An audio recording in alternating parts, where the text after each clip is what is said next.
अकोला जिल्ह्याच्या मूर्तिजापूरमध्ये स्वाभिमानी शेतकरी संघटना आणि प्रगती शेतकरी मंडळातर्फे शेतकऱ्यांच्या प्रलंबित विविध मागण्यांसाठी अन्नत्याग आंदोलन करण्यात आलं। शेतकऱ्यांच्या प्रलंबित मागण्यांकडे सरकारचे लक्ष वेधण्यासाठी गुढीपाडव्याच्या दिवशी हे आंदोलन केलं। बळीराजा हमीभाव कायदा तत्काळ पारित करावा। वन्य प्राण्यांच्या वाढत्या उपद्रवावर नियंत्रण मिळवण्यासाठी 75% अनुदानावर शेत कुंपण योजना राबवावी। याशिवाय 2025च्या खरीप हंगामाचा पीक विमा तत्काळ मिळावा, या प्रमुख मागण्या यावेळी करण्यात आल्या। याशिवाय पीक विमा योजनेच्या निकषांमध्ये बदल करण्याची मागणी देखील शेतकरी संघटनांकडून जोर धरते आहे।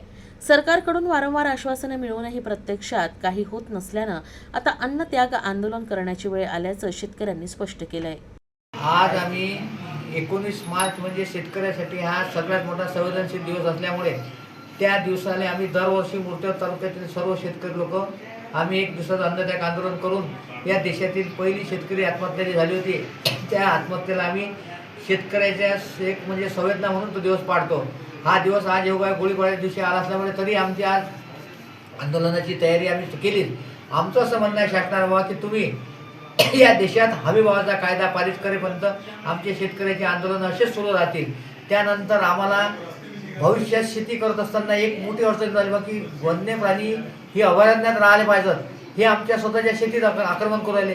याच्या आक्रमणामुळे आमचे परंपरागत पिकं नष्ट होऊन राहिले आहेत। आम्हाला शेती करणं कठीण झालं आहे। शेतकऱ्यांना म्हणजे इतकं कठीण झालं की जिथपर्यंत कंपाऊंडची व्यवस्था शासन 75 अनुदानावर करत नाही